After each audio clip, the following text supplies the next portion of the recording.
Go? All right, go, Kevin. Okay. It's a positive commandment to bind tefillin upon one's head. And it says that the source for this is, and you shall bind them for a sign upon your head, and this is in Devarim, to place them, the leather box is on the bicep at the raised part. Okay, that was very short. Next one is a positive commandment to put tefillin on the head.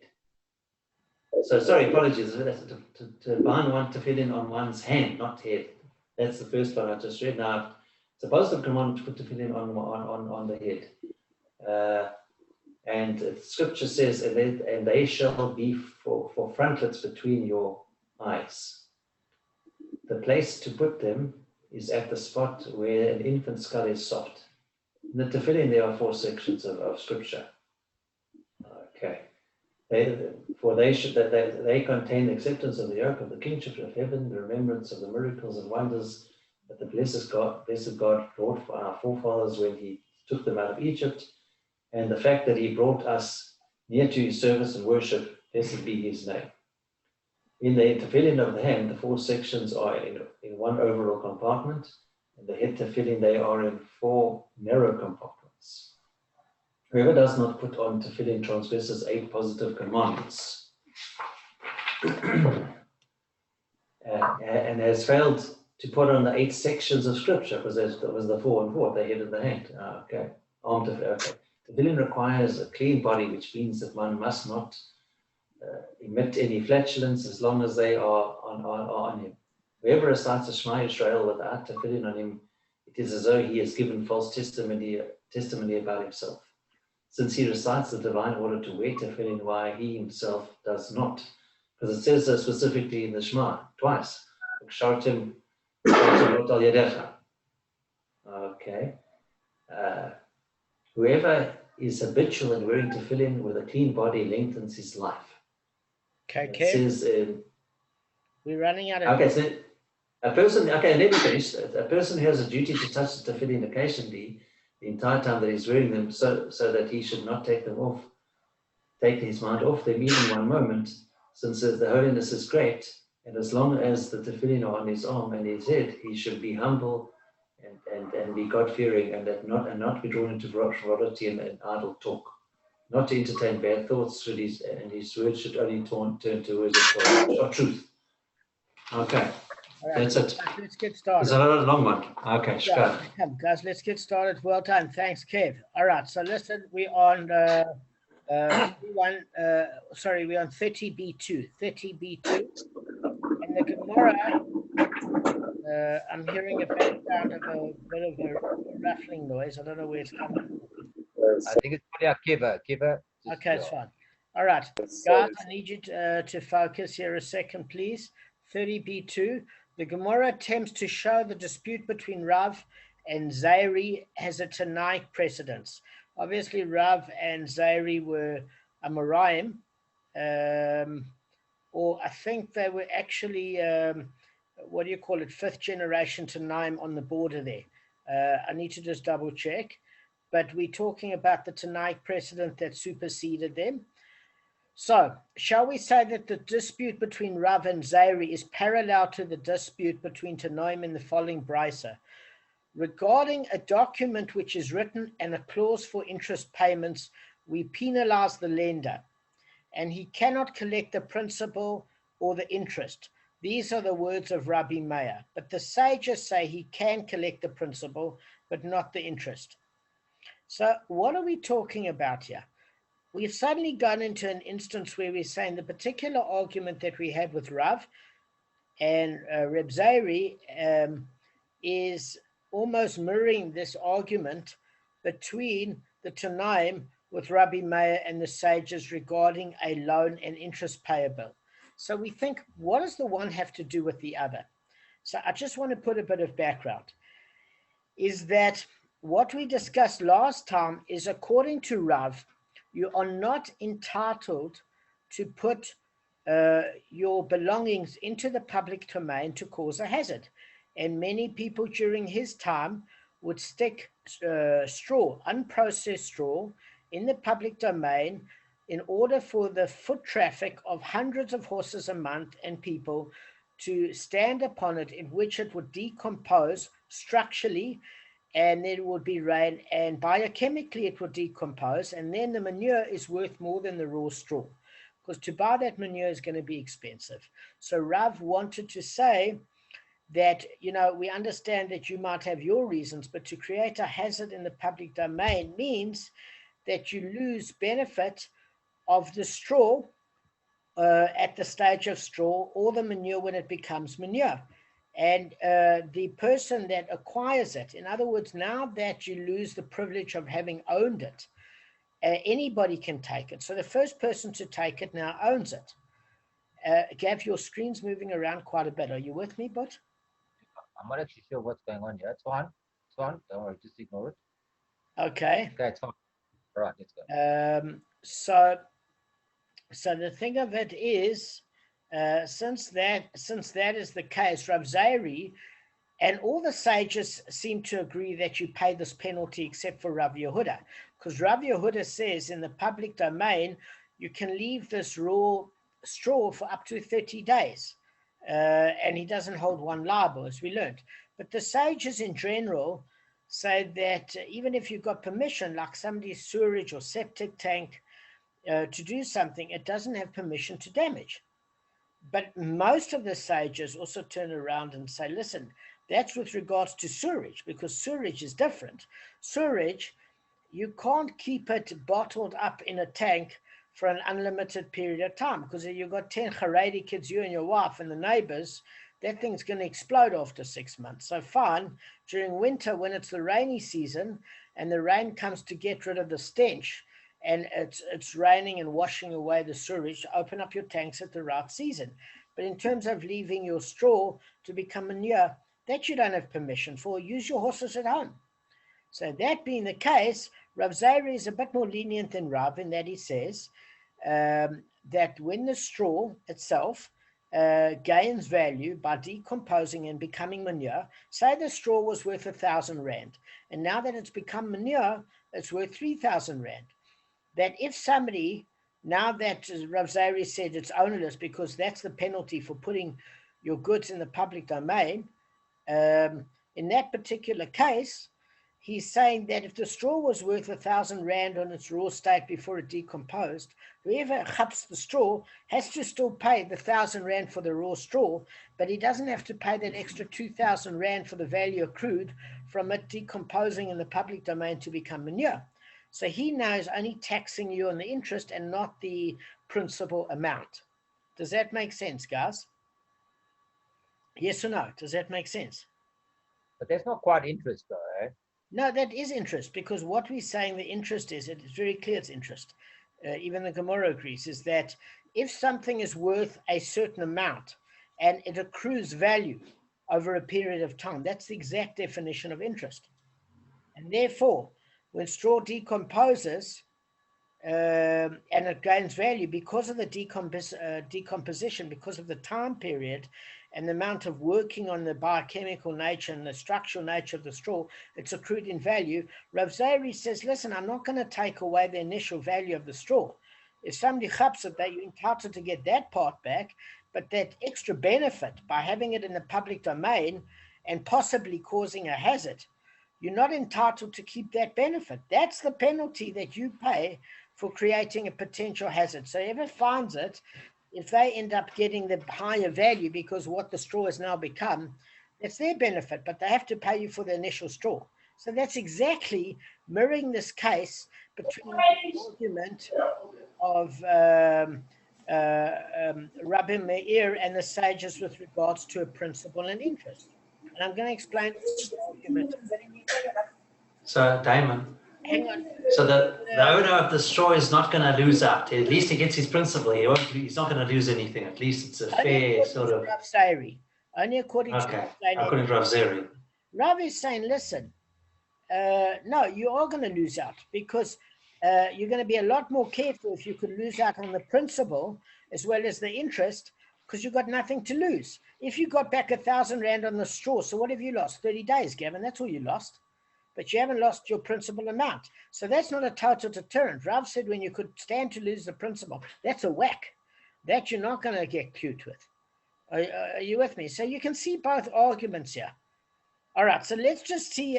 And by the way, if it does cause damage in the public domain, they have to pay.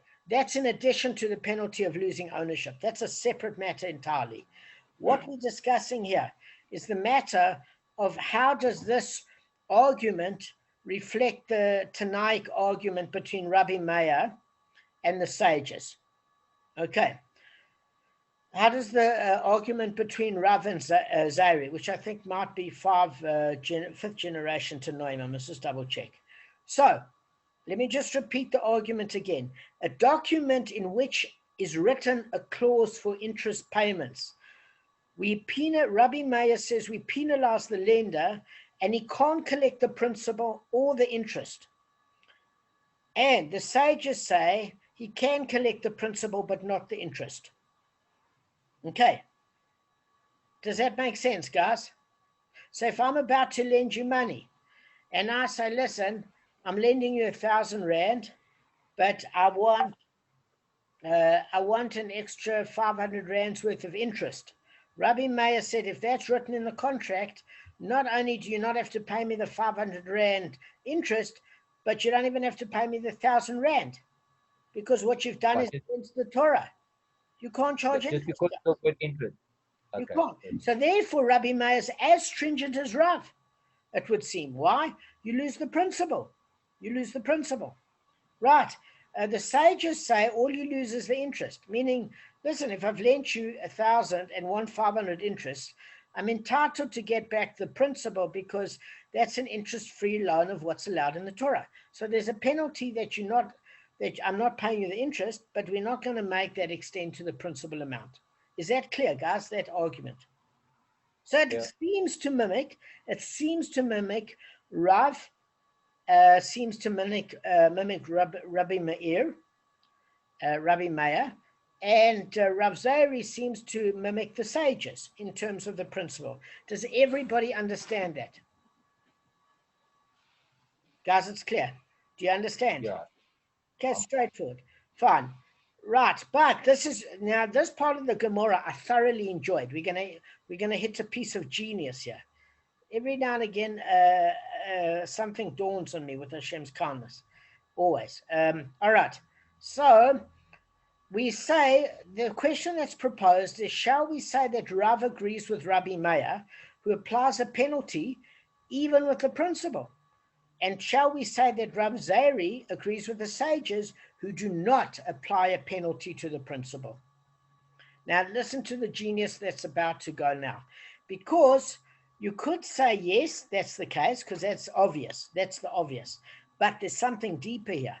We could even make an argument, and it says, Rav would say to you, that which I say is true even according to the sages. Now, why would Rav want to have that argument of saying that even the sages agree with him? Because it makes his argument stronger. Why? Because if I've got an argument and I've got one opinion, okay, Rabbi Meir, who's more stringent than others in his generation, it's strong, but it's even stronger to say all the sages agree with me. Do you agree, guys?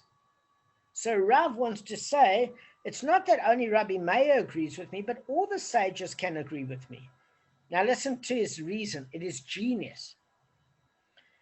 Thus far, the sages did not state their opinion there. In other words, that no penalty applies to the principle, except in regard to the principle of a loan, which is something that is permitted. But here in the case of he who ports out is hazard in the public domain, the principle itself causes damage. And here even the sages would agree that a penalty applies to it. Okay, so listen to the genius here. Is that Rav is saying that the sages would agree with him because, why? Is because in a case you're allowed to give an interest-free loan. And therefore, the sages would even agree with Rav's opinion, because Rav is saying his case, is not the same. You're not allowed to stick your hazard in the public domain. So he's saying that the sages in his case would see that he's trying to set up a law where there can't be a hazard in the public domain. So it doesn't mean the sages disagree with him in the case of attaching the principle and the interest, because it's the principle itself that causes damage, meaning the hazard. It's not just when the principle, the straw, the raw straw, becomes manure that it damages. It can damage even in the position of being a principle, meaning it never accrues value and it just stays a straw. Whereas as far as a loan is concerned, if you charge somebody 1,000 rand and they pay you back 1,000 rand, there's no transgression. Here, even the principle, the raw straw, before it becomes manure, can cause damage. And therefore, you'd say in his case, even the sages would agree with him. Isn't that genius, guys? Yeah, no, it is. It's clever, right? Yeah. I don't know where Arthur's gone. Okay. So I think that's very, very clever, because even the materials before they improve could cause the damage. Okay. Right. Now, let me tell you what Rav Zairi would say. Okay. So Rav Zairi so far is also got the has got the sages with his opinion, because the sages say this, you only don't pay back the interest. But in this case, he would say to you that even Rabbi Meir would agree with him. Now, that's an interesting one. Why in his case would Rabbi Meir agree with Rav Zairi?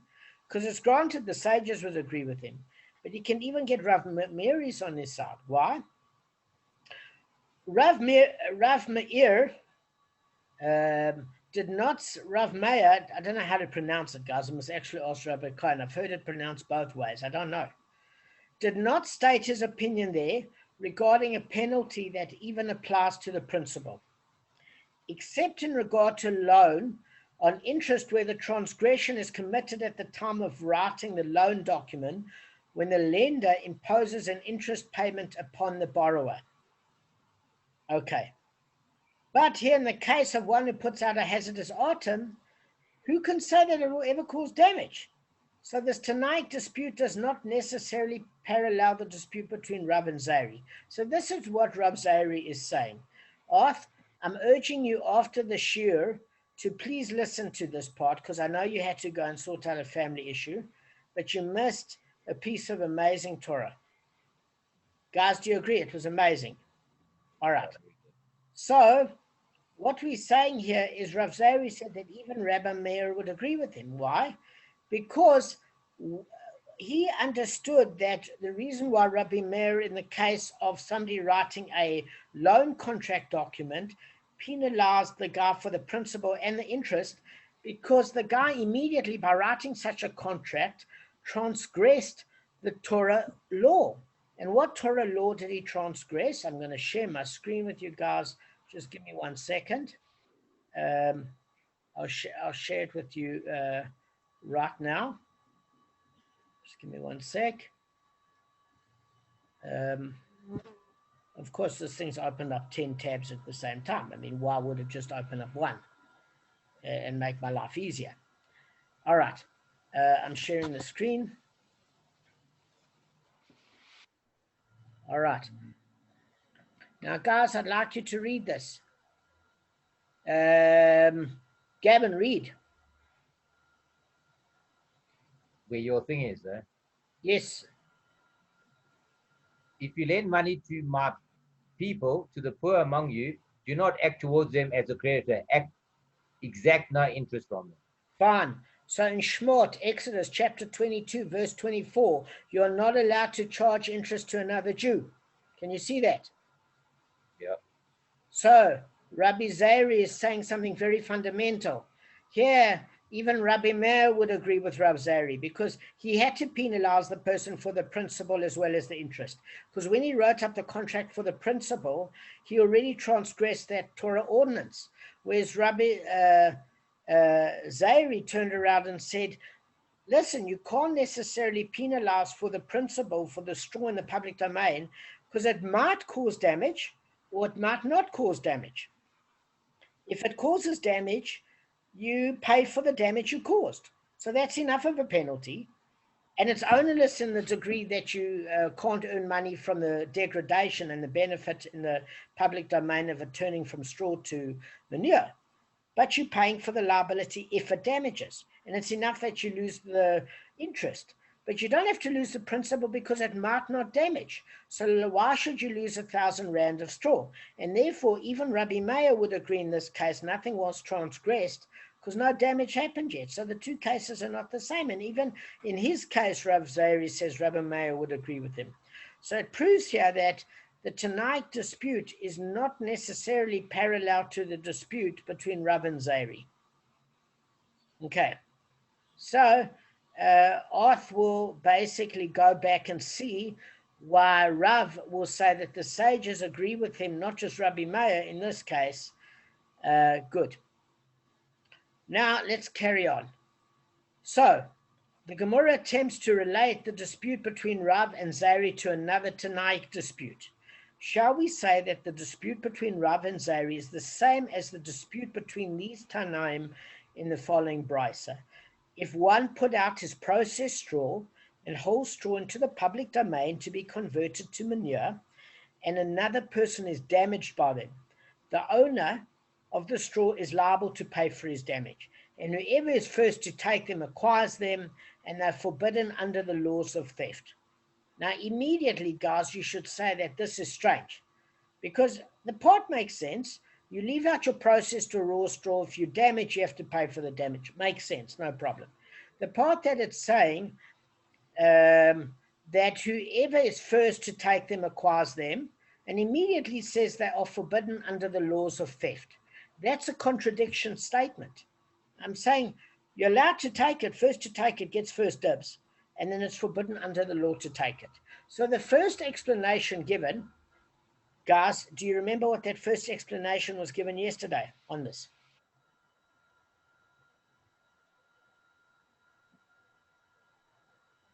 All right, I'll put you out of your misery. We said that if I left my stuff in the public domain and now they penalized me that it's ownerless and Gavin took it, Kevin can't take it from Gavin. Only one person can take it. If Gavin then puts it in the public domain, then he's forfeited his rights again, because now he's created a hazard which he acquired that becomes ownerless because he's now created another hazard in the public domain. But providing Gavin takes it home, Kevin's not allowed to take it.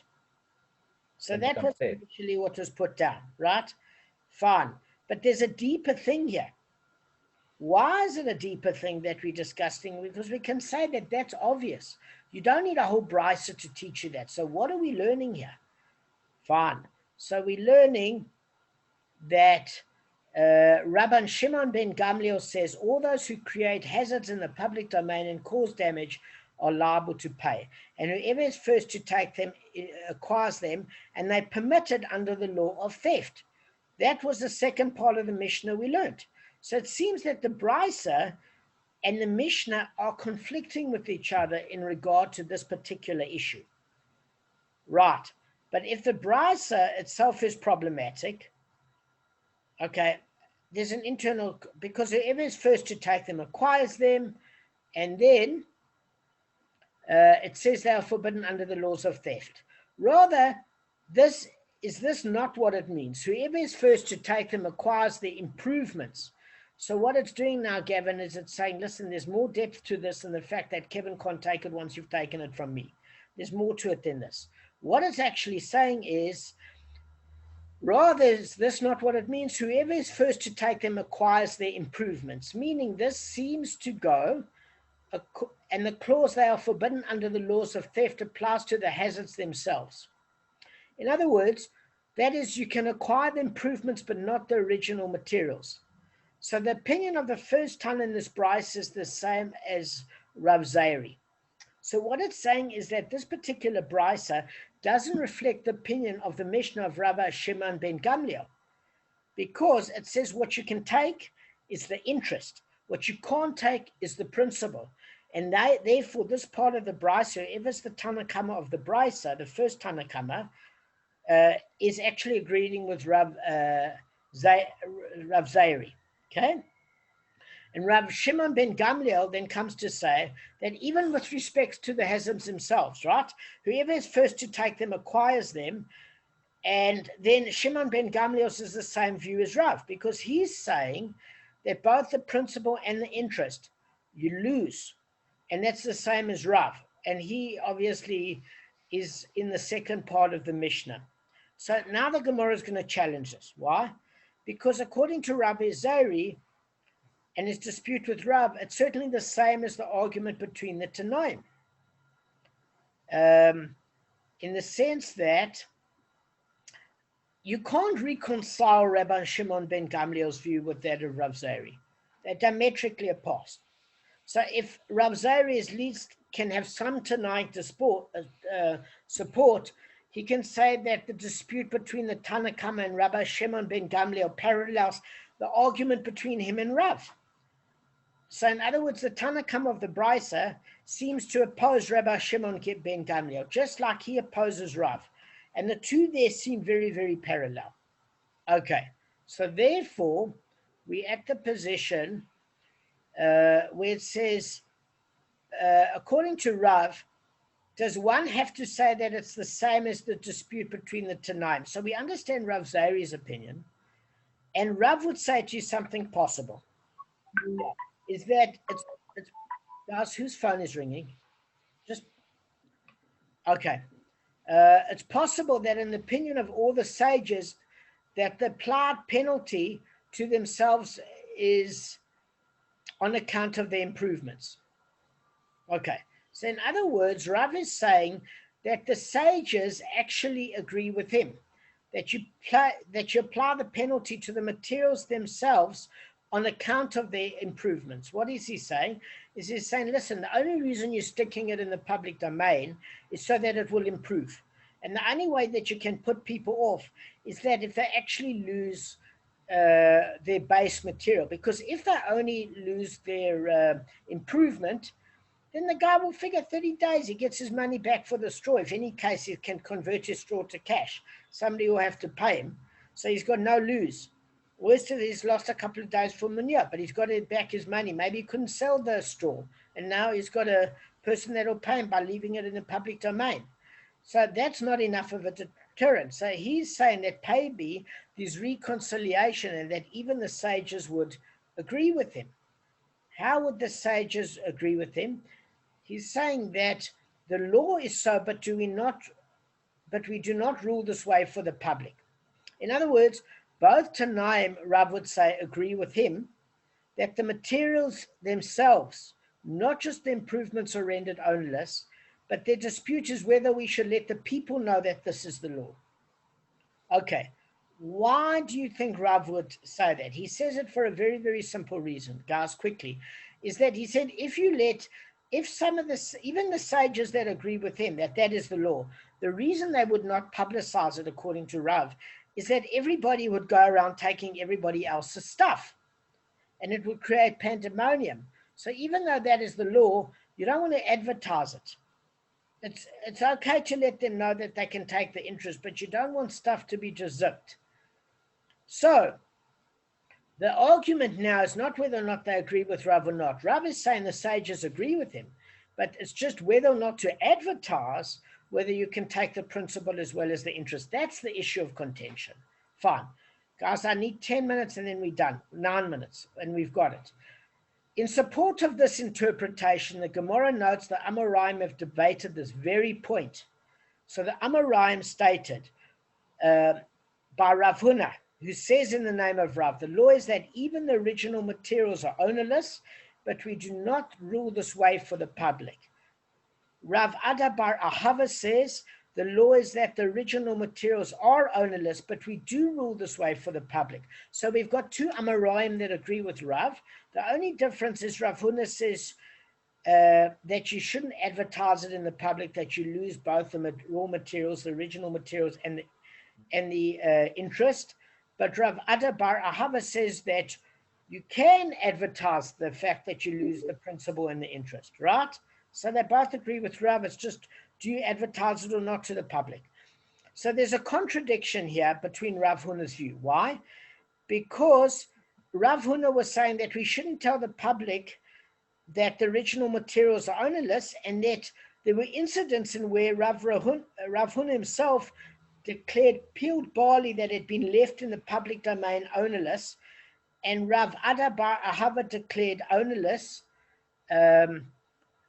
basically issues of date residue. So they used to make date residue for beer. Okay, so they used to leave it in quite a mess, etc. So now we understand the issue ruling by Rav Ada bar Ahava is in order, because he's the one that says you can publicize that the public can take both the principal and interest. So there's no problem about him ruling like this in many cases in a public forum. But we don't understand why Rav Huna did it, because did he retract his original position? Because he's the one that said you shouldn't advertise it. And there were incidents of him having said to the public, you may take it, you may take it. So we're saying, listen, it's not necessarily that he retracted his original opinion. He issued a public ruling in some exceptional cases, because the one, for example, with peeled barley, the owner had been warned very many times, several times, against placing hazards in the public domain, and they were treated more harshly than usual. So in the cases where people didn't listen, he then did publicize it, but his first goal was obviously not to be harsh when at all possible. It's only when people ignored his warnings that he started to get very harsh. Does that make sense, guys? Yeah. All right, we have finished this particular Mishnah. Well done. We've got 6 minutes left. Does it all make sense before we end off? I'm fine. All Bit right. tricky with the name, but otherwise I've got the concept, I think, but just the name. Hell of a lot of names going on there. All right, guys. Arthur, I suggest the part that you went off, you could just kindly watch for a few minutes. You only missed about 6 minutes, but it'll add a bit of clarity. Kevin, can we see you for 2 minutes before you log off? Right. At a cost of what, 100 Rand a minute? No, I just want to see his face. Kev, I hope you enjoyed joining us. It was very good, Damon. All right, listen, we did it in record time, and just lovely to see all of you. Kevin had a question. Did I have a question earlier? I think, but that was answered. It was okay. You covered it when I was standing. All right, guys, listen. Have a wonderful day, and I'll see you, please God, tomorrow. Have fun.